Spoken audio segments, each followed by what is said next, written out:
तो मूवी का स्टार्ट होता है एक बहुत ही ज्यादा इंटेलिजेंट बच्चे हीरो को दिखाते हुए। उसे नई नई चीजें बनाने का बहुत ज्यादा शौक था और उसने एक छोटा सा पॉट बना रखा था, यानी एक छोटा सा रोबोट। वो उसको यूज करके रोबोट फाइट्स में हिस्सा लिया करता था। वो छोटा सा बोट इतना ज्यादा तेज था कि बड़े बड़े रोबोट्स को हरा देता था। एक दिन उसका कंपटीशन एक बहुत ही ज्यादा रिच आदमी के रोबोट से होता है, लेकिन यहाँ भी वो जीत जाता है और उसे काफी ज्यादा पैसे मिलते हैं। लेकिन उस जायंट आदमी से बात बर्दाश्त ही नहीं होती और वो हीरो से उसका बोर्ड छीन लेता है। तभी एंट्री होती है हीरो के बड़े भाई की, जो कि काफी ज्यादा गुड लुकिंग था और वो हीरो की तरह इंटेलिजेंट भी था। वो अपने छोटे भाई को बचाकर वहाँ से भाग आता है और साथ ही साथ हीरो का बोर्ड भी उसे वापस दिलवा देता है। लेकिन तभी उन्हें पुलिस रोक लेती है, ये कहते हुए कि रोबोट फाइटिंग इलीगल है, और बेचारा हीरो का बड़ा भाई भी प्रिजन में डाल दिया जाता है, जहाँ पर उनकी आंट उन्हें बचाने आती है। इनफैक्ट इन दोनों बच्चों के पेरेंट्स की डेथ हो चुकी थी और इनकी आंट इन्हें मदर बन के ही पाल रही थी। हीरो का बड़ा भाई उसे कहता है कि आओ हीरो, मैं तुम्हें अपनी यूनिवर्सिटी फिरवाता हूँ।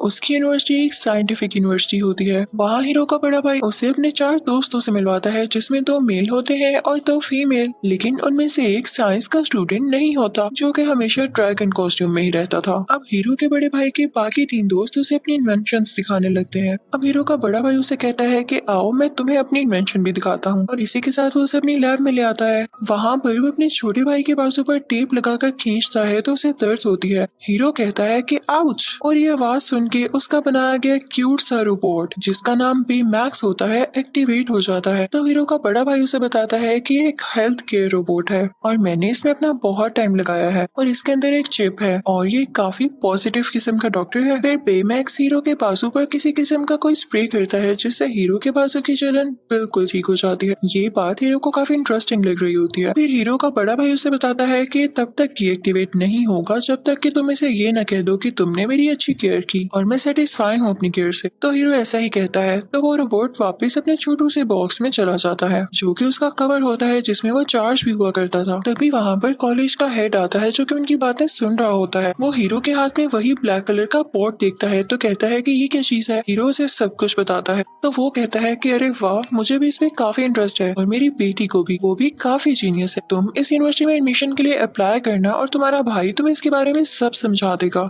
अब वो लोग घर आते हैं तो हीरो का बड़ा भाई उसे बताने लगता है कि हर साल हमारी यूनिवर्सिटी में एक शो होता है और यूनिवर्सिटी के हेड को जिसका प्रोजेक्ट सबसे अच्छा लगता है वो उसका एडमिशन अपनी यूनिवर्सिटी में कर लेते हैं, चाहे वो छोटी उम्र का बच्चा हो। जिसे सुनकर हीरो काफी एक्साइटेड हो जाता है और कहता है कि भाई आपकी यूनिवर्सिटी तो मेरी ड्रीम यूनिवर्सिटी थी। अब हीरो इस पर मेहनत करने लगता है और जल्दी उसे समझ आ जाता है कि मुझे क्या करना चाहिए। उसने जो चीज बनाई थी तो वो बहुत छोटी लेकिन काफी ज्यादा इम्प्रेसिव थी। उसने माइक रोबोट बनाया था, जो कि उसकी बोर्ड की तरह ही दिखता था लेकिन काफी छोटा था, और वो एक नहीं था बल्कि कई ज्यादा थे। साथ ही साथ उसने अपने सर पर एक डिवाइस भी लगा रखी थी, जो कि उन माइक्रोबोट्स को कंट्रोल करने वाली थी। शुरू में तो ये देखकर कोई खुश नहीं होता, लेकिन तभी हीरो उसका एक्सपेरिमेंट करने लगता है। हीरो उन सब माइक्रोबोट्स को उन डिवाइस से कंट्रोल करने लगता है तो वो माइक्रोबोट्स आकर एक दूसरे से जुड़ने लगती हैं और अलग अलग किस्म के स्ट्रक्चर्स बनाने लगती हैं। वो उन पर मूव भी कर रहा होता है। ये देखकर कॉलेज के सारे लोग बहुत इम्प्रेस होते हैं और कॉलेज के हेड की तो आंखें ही खुली रह जाती हैं और सारे बहुत ज्यादा क्लैपिंग करते हैं, क्योंकि उन्हें ये प्रोजेक्ट लाजवाब लगा होता है। सब लोग हीरो को कांग्रेचुलेट करते हैं कि तुम्हारा एडमिशन तो पक्का है मेरे भाई।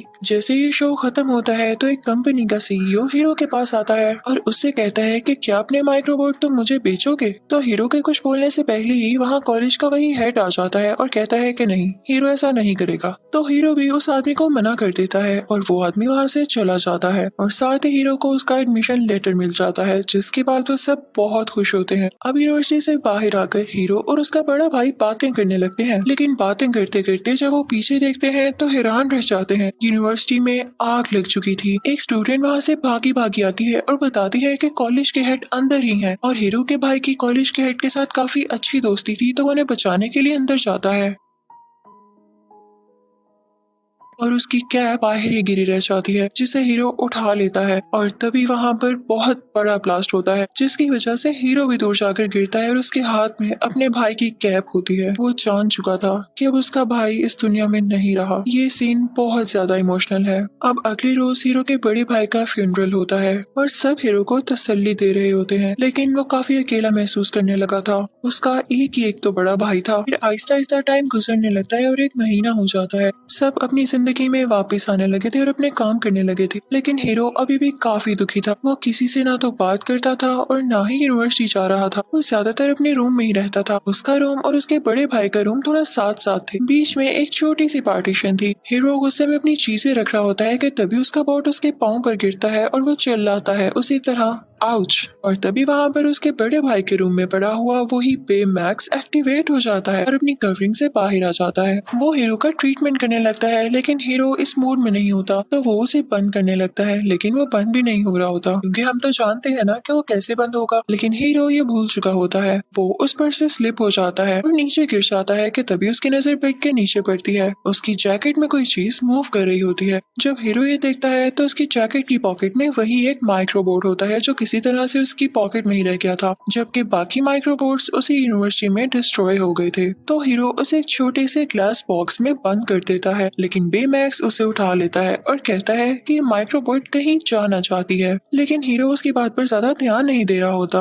और पीछे से बेमैक्स उस माइक्रोबोट को लेकर पता नहीं कहाँ पहुंच जाता है। जब हीरो को ये रियलाइज होता है तो वो उसका पीछा करने लगता है। रास्ते में बहुत मुश्किल से वो उसका पीछा करते हुए उस तक पहुंचता है तो देखता है कि बेमैक्स वो माइक्रोबोट लिए एक वेयर हाउस के बाहर खड़ा है। हीरो भी वहां पहुंच जाता है, लेकिन देखता है कि वेयर हाउस तो बंद है, लेकिन माइक्रोबोट अभी भी उसी तरफ जाना चाह रहा था। तो वो लोग प्लान करते हैं कि हम अंदर जाके देखेंगे कि आखिर इधर क्या है जो माइक्रोबोट यहाँ ही जाना चाह रहा है। अब वो लोग ऊपर विंडो से होते हुए उसके अंदर जाते हैं। हीरो कहता है कि मैं नीचे जाकर देखूंगा, तुम यहीं रुकना, ठीक है।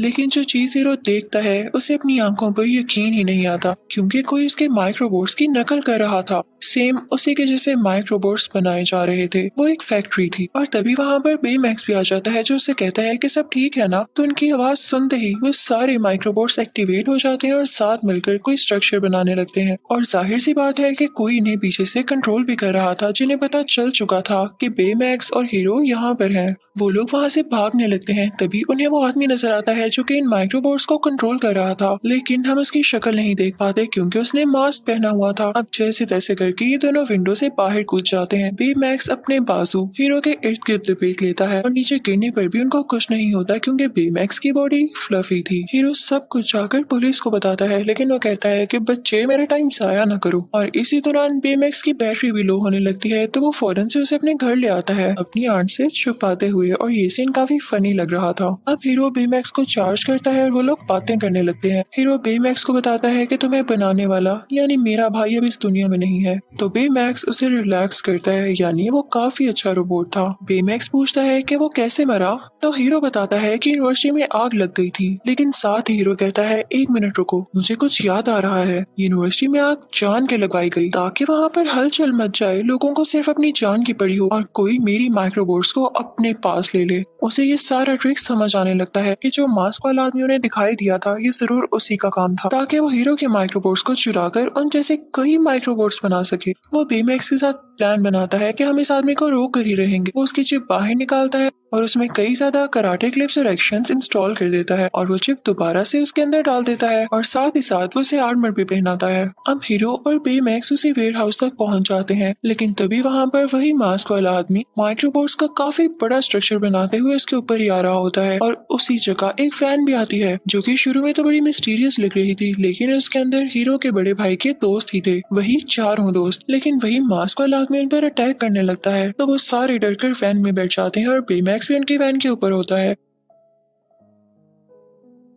अब वो लोग आगे आगे थे और वो मास्क वाला आदमी उनके पीछे पीछे था और माइक्रोबोट्स की स्पीड काफी तेज थी। फिर अचानक से उनकी वैन पानी में गिर जाती है, तो वो मास्क वाला आदमी समझता है कि शायद ये लोग अब मारे जा चुके हैं। लेकिन बेमैक्स अपनी बॉडी को और ज्यादा फुला लेता है और सब लोग उसकी बॉडी के ऊपर आ जाते हैं और वो खुद पानी से बाहर आ जाता है। इस तरह से किसी की भी जान नहीं जाती। अब वो सारे लोग वहाँ से घर आ जाते हैं इस बात का पता लगाने के लिए कि आखिर वो मास्क वाला आदमी था कौन। सारे ये कह रहे होते हैं कि वो वही कंपनी का सीईओ होगा जिसको तुमने वो माइक्रोबोट्स देने से इनकार किया था। तो हीरो कहता है कि वो जो भी है, जिस डिवाइस से वो माइक्रोबोट्स को कंट्रोल कर रहा है, वो उसके मास्क के पीछे ही है। हमें उसके मास्क तक पहुंचना होगा, लेकिन इसके लिए हमें भी एडवांस सूट बनाने होंगे और हमें फाइट भी सीखनी होगी। अब यहाँ स्टोरी एक मजे का टर्न लेती है जब ये सारे लोग मेहनत करने लगते हैं और अपने एडवांस ड्रेसेस बनाने लगते हैं। अब फाइनली ये सारे अपने काम में सक्सेसफुल हो चुके थे। सबके पास अपनी एक अलहदा पावर थी और बेमैक्स को भी एक प्यारा सा आर्मर दोबारा से मिल चुका था। अब बेमैक्स बेमैक्स स्कैन करता है कि वो मास्क वाला आदमी है कहाँ पर, और ये सारे लोग बेमैक्स के साथ ही उस जगह पर पहुंच जाते हैं। वो अंदर जाते हैं तो एक सीसीटीवी फुटेज लगी होती है जिसमें ये दिखाया जा रहा होता है कि कंपनी के सीईओ ने एक पोर्टल बनाया था जिसमें उसने एक लड़की को भेजा, लेकिन उस पोर्टल में कोई खराबी हो गई और उस पोर्टल ने बाहर की चीजें अपने अंदर खींचना शुरू कर दी। तो उस कंपनी के सीईओ को मजबूरन उस पोर्टल को बंद करना पड़ा, लेकिन वो लड़की भी उसके अंदर ही रह गई। वो समझते हैं कि सारा काम वाकई सीईओ ने किया है क्योंकि वो नई माइक्रोबोट्स बनाकर इसको कंट्रोल करना चाहता है और पोर्टल को फिर से रिकवर करना चाहता है। अभी वो लोग बातें कर ही रहे होते हैं कि वहाँ पर वही मास्क वाला आदमी आ जाता है। वो उन पर अटैक करने लगता है। वो सारे लोग दूर जाकर गिरते हैं, लेकिन हीरो हार नहीं मानता और बेमैक्स के साथ उस पर अटैक करता है, जिससे उस मास्क वाले आदमी का मास्क उतर जाता है और हीरो देखता है कि वो कोई और नहीं बल्कि कॉलेज का हेड है कि वो उस दिन यूनिवर्सिटी में आग लगने से मारा जा चुका था, लेकिन ये जिंदा था और यही था वो जिसने हीरो की माइक्रोबोट्स चुराई। इसने ये सब प्ले पर्पसली किया। हीरो कहता है कि मेरा भाई तुम्हारी वजह से मरा। वो बेमैक्स को ऑर्डर देता है कि इसे मार डालो, लेकिन बेमैक्स कहता है कि मैं एक हेल्थ केयर डॉक्टर हूँ और मैं इसको नहीं मार सकता। हीरो को कुछ समझ नहीं आता तो वो उसकी पॉजिटिव चिप बाहर निकाल लेता है और कराटे और एविल चिप उसके अंदर ही होती है, जिसके बाद बेमैक्स इस काबिल हो गया था कि उस हेड को मार सके। लेकिन उसके बाकी फ्रेंड्स उसे रोकने लगते हैं और कहते हैं कि ठीक नहीं है, तुम अभी बच्चे हो, तुम जेल भी जा सकते हो। और इसी दौरान हीरो के हाथ से उसका मास्क भी गिर जाता है, जिसे कॉलेज का वो हेड उठाकर बाहर निकल जाता है उन्हीं माइक्रोबोट्स को यूज करके। और उसी दौरान उनके दोस्तों में से एक लड़की बेमैक्स की पॉजिटिव चिप दोबारा से उसके अंदर डाल देती है, जिससे बेमैक्स दोबारा से पॉजिटिव हो जाता है और अटैक नहीं कर पाता। हीरो को सब पर काफी गुस्सा आता है और वो बेमैक्स को लेके वहाँ से चला जाता है और अपने गैराज में आता है। वो बेमैक्स से कहता है कि मैं तुम्हारे अंदर से पॉजिटिव चिप निकाल ही दूंगा ताकि तुम उस हेड को मार सको, लेकिन हीरो से वो चिप बाहर नहीं आ रही होती। तो बेमैक्स बताता है कि मैं आपको अब एक्सेस नहीं दे सकता, मैं हमेशा पॉजिटिव ही रहूंगा। तो हीरो कहता है कि आखिर क्यों? तो बेमैक्स उसे वो क्लिप्स दिखाने लगता है जो कि हीरो के बड़े भाई ने रिकॉर्ड की थी बेमैक्स को बनाते हुए। वो ये थी कि मैं हमेशा बेमैक्स को इसी तरह रखना चाहता हूँ, उसे एक पॉजिटिव रोबोट बनाकर जो कि इंसानों की जान बचाए। जब हीरो ये देखता है तो बहुत इमोशनल हो जाता है और रोने लगता है। तो बेमैक्स उसे चुप कराता है। फिर उसके बाद वो अपने बाकी फ्रेंड्स के पास जाता है और उनसे भी सॉरी करता है और वो सब आपस में गले मिलने लगते हैं। और वो लोग हीरो से कहते हैं कि हमारे हाथ एक और सीसीटीवी फुटेज लगी है। जब हीरो उसे देखता है तो उसे पता चलता है कि जिस लड़की को उस कंपनी के सीईओ ने पोर्टल के अंदर भेजा था और वो पोर्टल में ही रह गई, वो कोई और नहीं बल्कि कॉलेज के हेड की वही बेटी थी। तो इसलिए कॉलेज के हेड ने वो माइक्रोबोट्स चुराए ताकि वो सीईओ से अपनी बेटी की जान का बदला ले सके। उससे तुम्हारा कोई लेना देना नहीं था। तब हम ये सीन देखते हैं कि कॉलेज का वही हेड और माइक्रोबोट्स को यूज करता हुआ उसी जगह पहुंच जाता है जहाँ पे कंपनी का सीईओ अपनी नई बिल्डिंग खोल रहा था, लेकिन वो उसी सीईओ का बनाया गया पोर्टल ऑफिस में छोड़ देता है और उसकी बिल्डिंग के ऊपर कर देता है, जिसकी वजह से उसकी सारी की सारी बिल्डिंग उस पोर्टल के अंदर जाने लगती है। तभी वहाँ पर हीरो और उसके साथी आ जाते हैं जो कि उस हेड को ये कहते हुए रोकते हैं कि आप गलत कर रहे हैं, इससे हमारे मुल्क को ही नुकसान होगा। लेकिन वो नहीं मानता और अपना काम जारी रखता है। वो बेमैक्स पर भी अटैक कर देता है और बेमैक्स दूर जाकर गिरता है और इसी की वजह से हीरो भी बिल्डिंग के अंदर जाकर गिरता है। अब वो पोर्टल तो मुसलसल बिल्डिंग को अपनी तरफ खींच रहा था, तो हीरो भी इस वजह से उस पोर्टल की तरफ खींचा चला जाता है, लेकिन बेमैक्स हीरो को बचा लेता है और बाकी सब उस हेड के माइक्रोबोट्स को रोक रहे होते हैं। अब हीरो उन सबसे कहता है कि हम इस तरह से इसको हरा नहीं सकते, हमें माइक्रोबोट्स को अलहदा करना होगा, क्योंकि ऐसा करने से सब माइक्रोबोट्स अलहदा होकर पोर्टल के अंदर जाने लगेंगे और हमारा काम आसान हो जाएगा। और फिर सारे यूनाइट होकर यानी मिलकर माइक्रोबोट्स के अंदर से गुजरते हैं, जिससे सारे माइक्रोबोट्स अलग अलग होने लगते हैं और पोर्टल के अंदर जाने लगते हैं, वैसे ही जैसे हीरो ने कहा था। ये चीज देख के उस हेड को गुस्सा आने लगता है, तो वो बेमैक्स और हीरो पर अटैक करने लगता है, लेकिन बेचारे के पास अब कोई माइक्रोबोट बचा ही नहीं होता, तो उन पर अटैक कर ही नहीं पाता। अब बेमैक्स इस चीज का फायदा उठाता है और उसका मास्क पकड़कर तोड़ देता है, जिनसे वो सारे माइक्रोबोट्स को कंट्रोल कर रहा था और इसी वजह से पोर्टल भी नीचे गिरकर टूट जाता है। लेकिन मजे की बात ये थी कि वो अभी भी खुला हुआ था। सब अपनी जान बचाकर भाग रहे होते हैं, लेकिन तभी बेमैक्स को फील होता है जैसे उसके अंदर कोई जिंदा है। वो लोग जानते थे कि हेड की बेटी इसके अंदर है, तो वो समझ जाते हैं कि हमें इसकी जान बचाना होगी। अब बेमैक्स और हीरो कहते हैं कि हम अंदर आएंगे उसकी जान बचाने के लिए। अब जैसे ही वो लोग पोर्टल के अंदर जाते हैं तो बिल्डिंग का एक टूटा हुआ हिस्सा बेमैक्स को लग जाता है, जिसकी वजह से उस बेचारे का आर्मर टूट जाता है। अब उसके पास वैसी पावर्स नहीं रही थी जैसी वो पहले यूज कर रहा था, यानी वो अब उड़ भी नहीं सकता था। अब उनको वहाँ पर हेड की बेटी भी मिल जाती है, लेकिन उसका रॉकेट भी बंद हो चुका था। बेमैक्स के ड्रेस का एक हाथ अभी भी ठीक था, वो खुद तो उड़ नहीं सकता था, लेकिन वो ऐसा जरूर कर सकता था कि वो उस बंद हुए रॉकेट के साथ अपना हाथ लगा दे और वहाँ से उसको शूट करके पोर्टल से बाहर भेज दे। लेकिन ऐसा करने की वजह से बेमैक्स खुद पोर्टल के अंदर ही रह जाता, क्योंकि सारी फोर्स उसी ने लगानी थी और इसकी वजह से वो पीछे चला जाता। हीरो कहता है कि नहीं, मैं ऐसा होने नहीं दे सकता। तो बेमैक्स कहता है कि मैं ऐसा करूंगा क्योंकि मुझे इंसानों को बचाने के लिए ही बनाया गया है। तो चलो शाबाश, जल्दी से मुझे बताओ कि तुम मेरी केयर से सेटिस्फाई हो ताकि मैं डीएक्टिवेट हो जाऊं।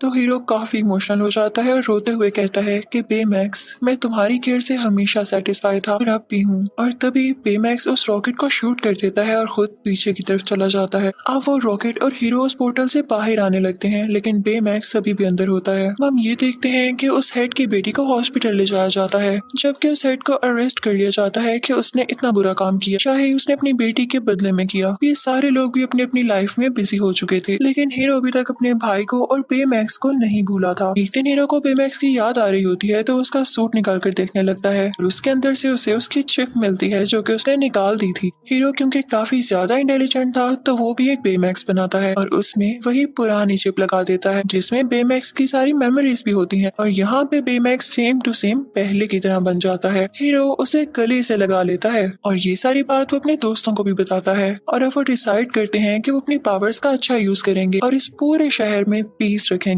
और इसी के साथ ये मूवी यहीं पर एंड हो जाती है। Thank you for watching.